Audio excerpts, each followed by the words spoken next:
नमस्कार, आप देख रहे हैं आज तक। आपके साथ मैं हूं अंजना ओम कश्यप। न्यूज रूम से स्पेशल रिपोर्ट पे आपका स्वागत है। मालदा से शुरू हुई हिंसा पूर्णिया तक पहुंच गई है। जी हां, हिंदू महासभा के एक नेता कमलेश तिवारी ने पैगंबर के खिलाफ एक बयान दे दिया। उसके बाद उग्र प्रदर्शन शुरू हुआ मालदा से। मुस्लिम संगठनों ने एक बार फिर से पूर्णिया में वही किया है, थाने में जाकर तोड़फोड़ मचाई है।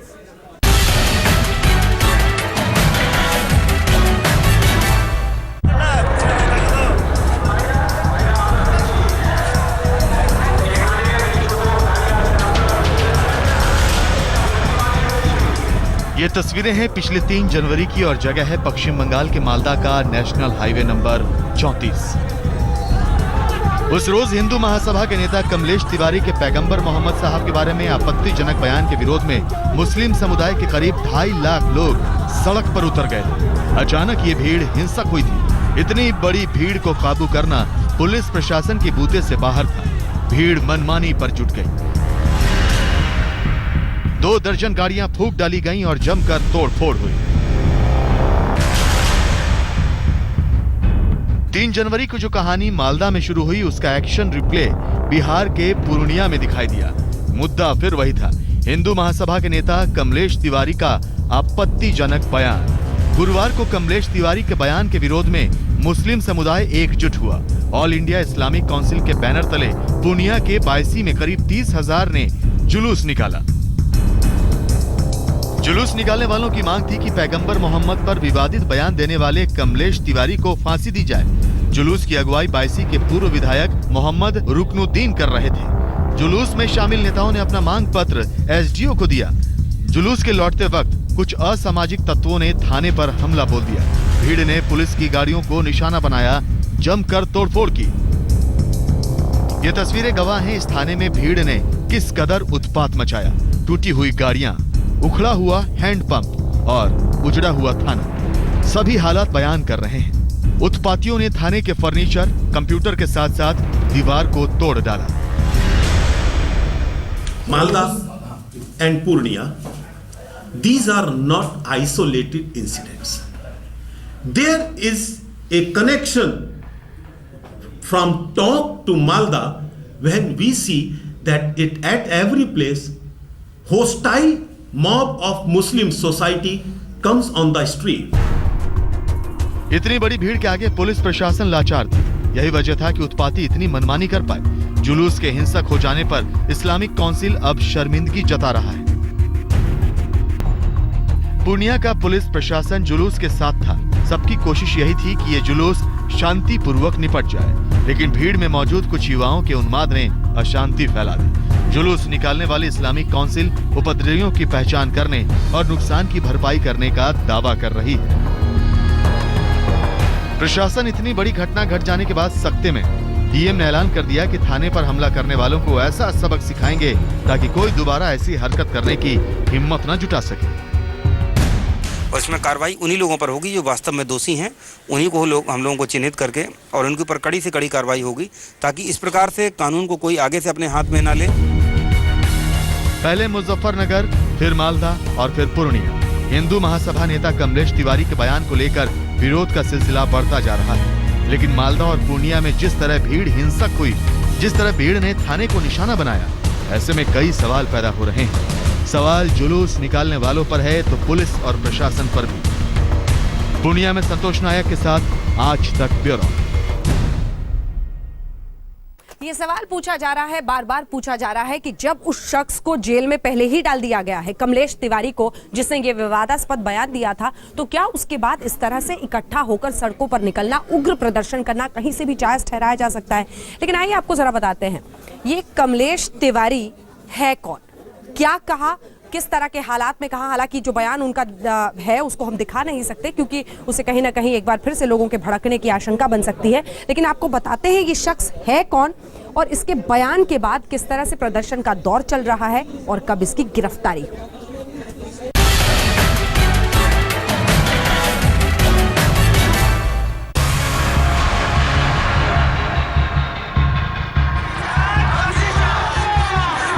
पश्चिम बंगाल के मालदा इलाके का कालियाचक इलाका पिछले रविवार को तप उठा जब करीब 2.5 लाख की भीड़ में से तमाम लोग हिंसा पर उतर आए। मालदा के मुस्लिमों ने हिंदू महासभा के नेता कमलेश तिवारी के लिए फांसी की सजा की मांग करते हुए नेशनल हाईवे नंबर 34 पर जुलूस निकाला। वहां से गुजर रही एक बस के साथ रैली में शामिल लोगों की बहस हो गई। इसी दौरान भीड़ ने बस पर हमला बोल दिया। बस में बैठे मुसाफिर किसी तरह वहां से भागे। इसके बाद उत्पातियों ने बीएसएफ की गाड़ी को आग लगा दी। इसके बाद भीड़ कालियाचक पुलिस स्टेशन में घुस गई। उत्पातियों ने थाने में जमकर तोड़फोड़ की। इसके बाद थाने के बैरक वाले हिस्से में आग लगा दी।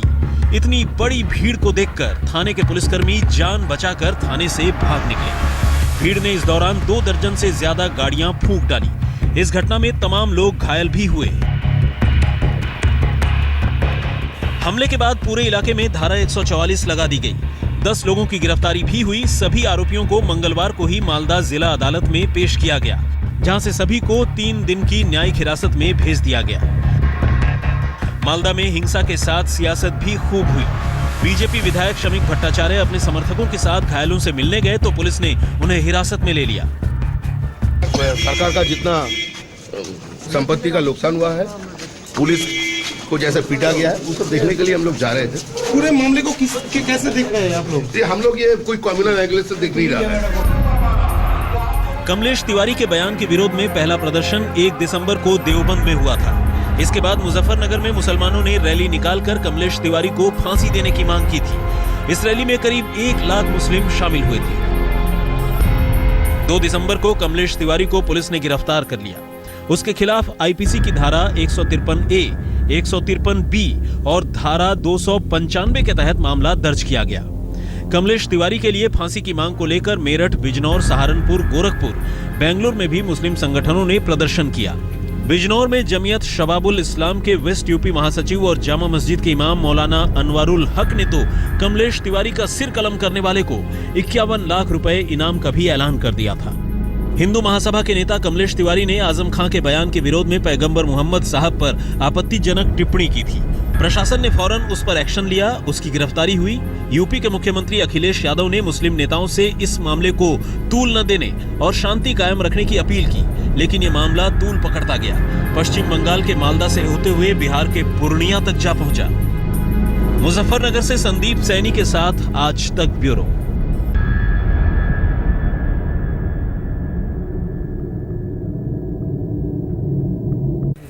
सियासत जब जब सड़कों पर तपने लगती है, सब पहुंच जाते हैं उसमें हाथ सेकने। जी हाँ, आइए आपको दिखाते हैं राजनीतिक प्रतिक्रियाएं पूर्णिया की हिंसा पर। देखिए, मालदा में जो हो रहा है या जो हुआ है या आज पूर्णिया की जो खबर आई है, हमारे हिसाब से जो लोग इस तरह की हरकतें कर रहे हैं, इन्हें नहीं करना चाहिए। ये कमलेश तिवारी ने जो भी गलती की है, हुकूमत ने उसकी सज़ा उसको दे दी है। कौन होते हैं किसी की गाड़ी जलाने वाले, किसी का घर जलाने वाले, थाने में आग लगा, हम कानून को हाथ में ना लें। ये जो मुस्लिम समाज है, ये अपनी ताकत दिखाना चाहता है।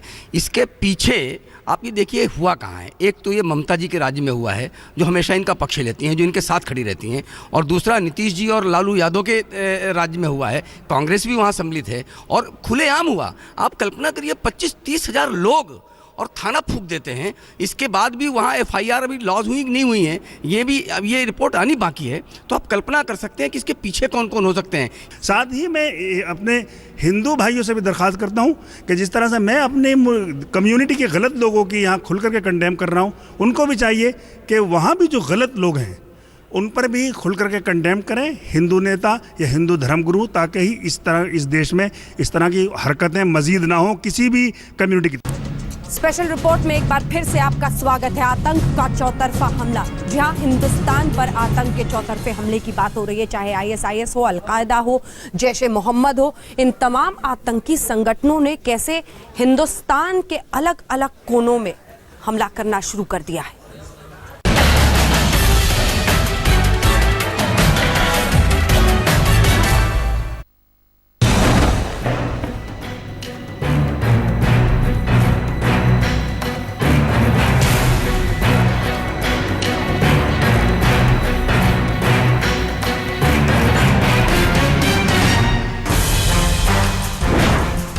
जैश ए मोहम्मद, अल-कायदा, ISIS, हुजी और JBM, ISI,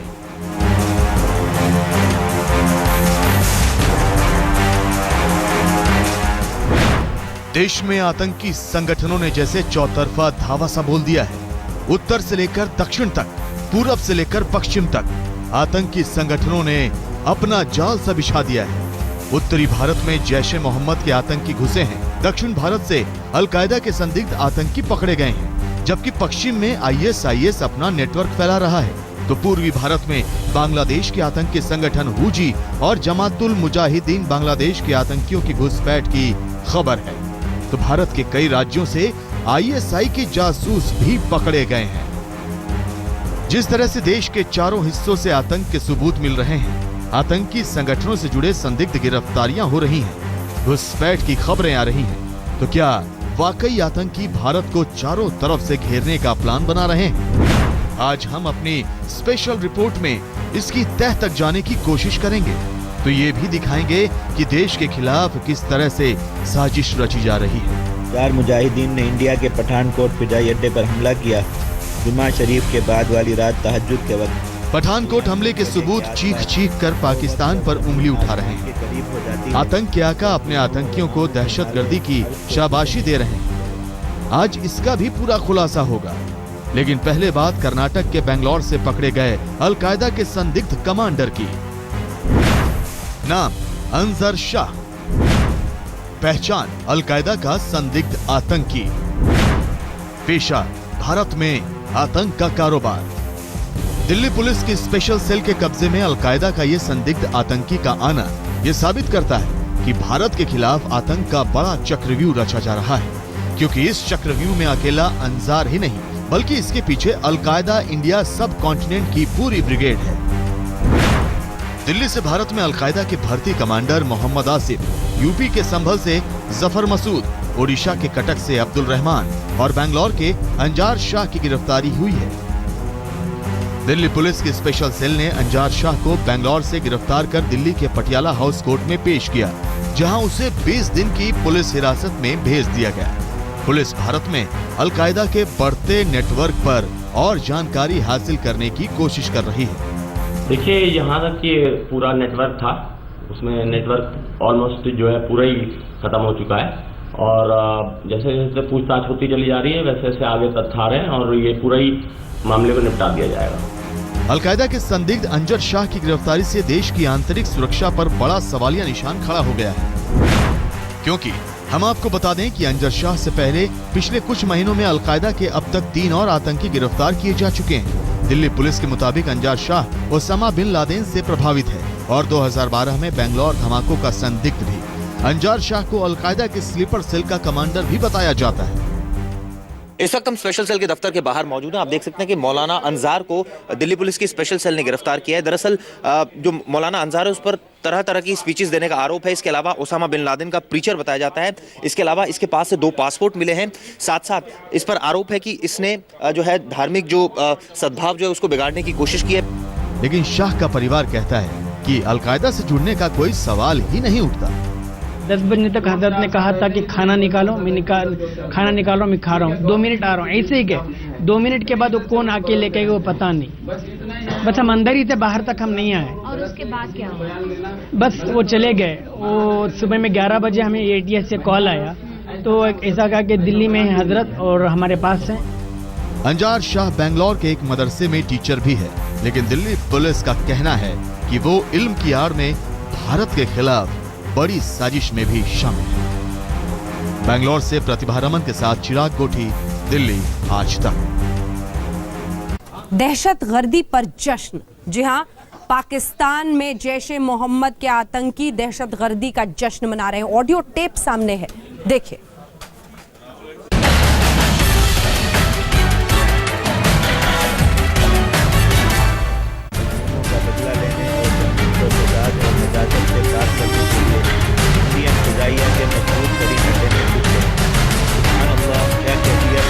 क्या मंजर। पठानकोट एयरबेस पर आतंकी हमले ने देश को थर्रा दिया और अब मोबाइल नंबरों से लेकर आतंक के आकाओं के ऑडियो से भी हमले के सबूत चीख चीख कर कह रहे हैं कि वायुसेना के अड्डे पर हमला पाकिस्तान ने करवाया है। पाकिस्तान में आतंक की फैक्ट्री चला रहा मौलाना अजहर मसूद अपने दहशतगर्दों से हमले की तस्दीक खुलेआम करवा रहा है। जी हां, एक ऑडियो टेप के जरिए जैश के आतंकी दहशतगर्दी का ऐलान कर रहे हैं। 4 मुजाहिदीन ने इंडिया के पठानकोट फिजाई अड्डे पर हमला किया। जुमा शरीफ के बाद वाली रात तहज्जुद के वक्त।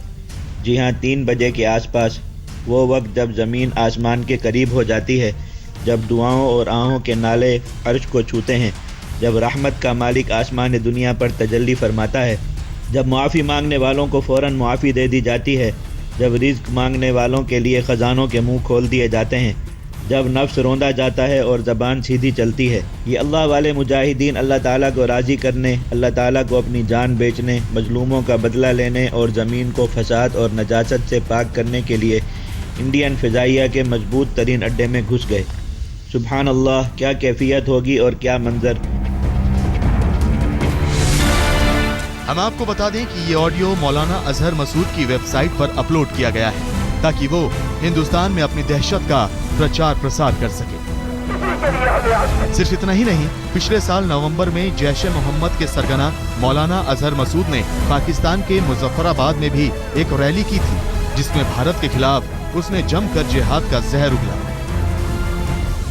अल्लाह तबारक व तआला तक पहुँचने का और जन्नत तक पहुँचने का सबसे मुख्तसर और शॉर्टकट रास्ता जिहाद फी सबीलिल्लाह। अल्लाह रब्बुल आलमीन की खुसूसी मोहब्बत हासिल करने और आखिरत में नेकियों के बड़े बड़े अंबार और ज़ख़ीरे जमा करने का ज़रिया जिहाद फी सबीलिल्लाह। सबसे बड़ा सदका जारिया जिसका खुद सदका करने वाले को भी अंदाज़ा नहीं होगा कि कितना हो गया और जो कभी ख़त्म नहीं होगा। इस्लाम जिस दिन तक दुनिया में बाकी रहेगा, जिहाद फी सबीलिल्लाह में वक्त लगाने वालों, मेहनत करने वालों और पहरेदारी करने वालों को उस वक्त तक पूरे इस्लाम का अजर मिलता रहेगा। हिंदुस्तान का दुश्मन नंबर 1 मौलाना अजहर मसूद पाकिस्तान में जिहाद की पूरी फैक्ट्री चला रहा है। वो जिहाद पर किताबें लिखता है, वीडियो सीडी के जरिए लोगों के जहन में जिहाद का जहर घोलने का काम करता है। सिर्फ इतना ही नहीं, सोशल नेटवर्किंग साइट्स के जरिए भी वो लोगों को भड़काने का काम कर रहा है। ये बात पुख्ता तौर पर साबित हो चुकी है। उसमें पाकिस्तान से लोग आए हैं और पाकिस्तान में जुड़े हुए हैं। इस तरह का जो हमारा NIA का DG साहब ने बताया और हमारा BSF का तरफ से भी जांच का रिपोर्ट। भारतीय जांच एजेंसी NIA पठानकोट का पूरा सच सामने लाना चाहती है ताकि पाकिस्तान के आतंक का असली चेहरा पूरी तरह से सामने आ सके। फिर इसके लिए हवाई सर्वे भी किया जा रहा है।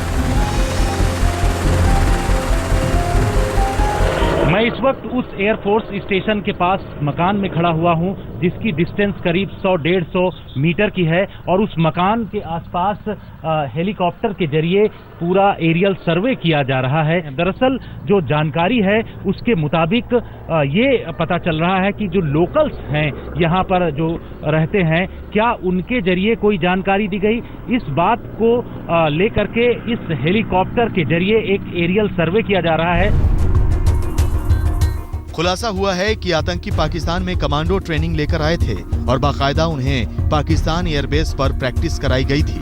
और तो और अत्याधुनिक हथियारों से लैस आतंकियों को जंगलों में लड़ने की भी ट्रेनिंग दी गई थी। पठानकोट में 6 आतंकी मारे जा चुके हैं, लेकिन खुफिया एजेंसियों की माने तो जैश-ए-मोहम्मद के भारत में 12 आतंकी घुसे थे और अब पूरे उत्तर भारत में उन आतंकियों की तलाश चल रही है। पठानकोट से जितेंद्र बहादुर सिंह के साथ आज तक ब्यूरो। आइए अब आपको बताते हैं आतंक से कब कब लहूलुहान हुआ हिंदुस्तान, कितने आम लोग मारे गए और कितने आतंकियों को हमने मार गिराया।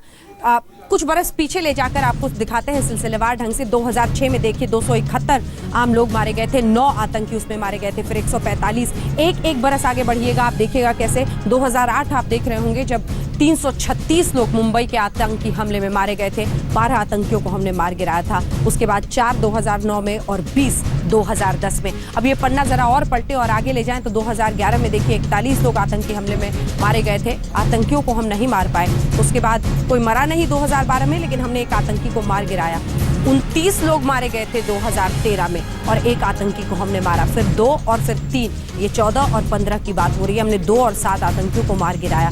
तो इस तरह से अलग अलग वर्षों में किस तरह के खतरनाक आतंकी हमले हुए हैं, उसका मुकाबला करता हुआ हिंदुस्तान आगे बढ़ रहा है। लेकिन खतरा खत्म नहीं हुआ है, क्योंकि न सिर्फ पाकिस्तान, दूसरी सीमा पर देखिए बांग्लादेश की तरफ से आतंकी संगठनों का अब किस तरह से वो घुसपैठ करा रहे हैं, ये आइए आपको बताते हैं। हुजी और जेएमबी, ये 2 ऐसा आतंकी संगठन हैं जो अपने घुसपैठ के जरिए आतंकियों को पहुंचा रहे हैं सीमा के अंदर, बांग्लादेश से पश्चिम बंगाल के जरिए।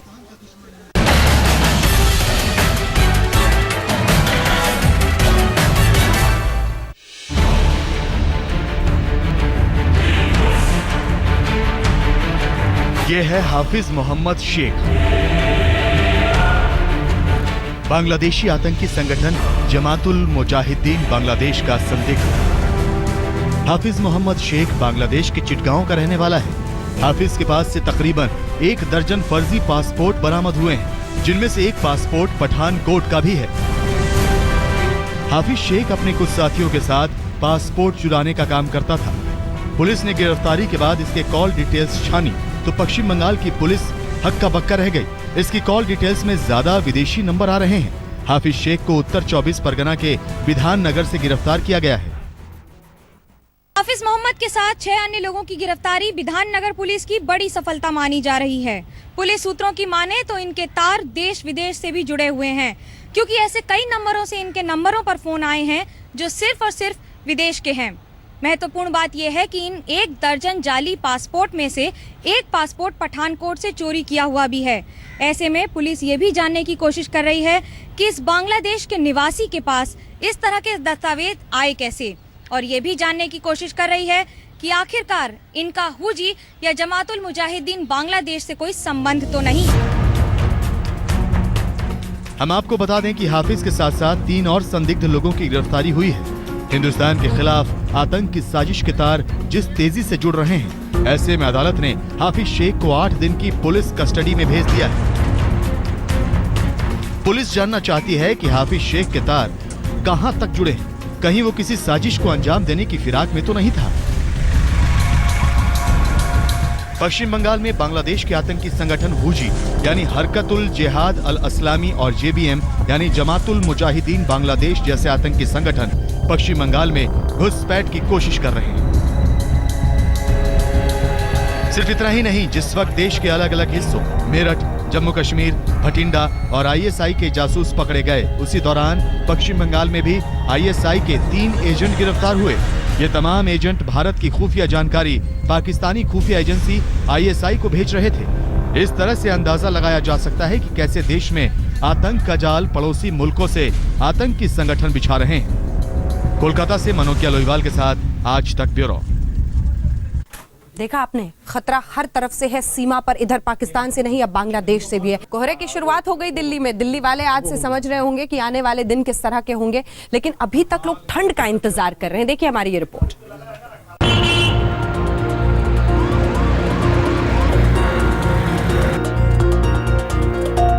ये जनवरी का पहला कोहरा है और पहले ही कोहरे ने जैसे कोहराम मचा दिया। अंधाधुंध की ये तस्वीरें देखिए। गाड़ियां आपस में टकराई तो कई गाड़ियों के तो जैसे परखच्चे ही उड़ गए। सोचिए टक्कर कितनी भयानक होगी। तस्वीरें ग्रेटर नोएडा के यमुना एक्सप्रेसवे और दिल्ली नोएडा को जोड़ने वाली सड़क यानी डीएनडी की है। थोड़ी सी चूक और बड़ी लापरवाही की वजह से एक्सीडेंट्स जो है उसका खतरा बढ़ गया है। मैं मौजूद हूँ डीएनडी पे, जहाँ पर कोहरे की वजह से 2 ट्रक जो है वो आपस में भिड़ गए। आप ट्रक की कंडीशन देख के अंदाजा लगा सकते हैं कि किस तरह से ये एक्सीडेंट हुआ होगा। दिल्ली में पिछले 2 महीने से सर्दी का इंतजार हो रहा है। सर्दी तो खास नहीं आई, लेकिन शुक्रवार को धुंध ऐसी पड़ी कि लोग बेहाल हो गए। सड़कों पर गाड़ियां रेंगने लगी। आमने सामने का भी दिखाई देना बंद सा हो गया। आप देख सकते हैं कि लोग गाड़ियों की हेडलाइट जलाकर चल रहे हैं।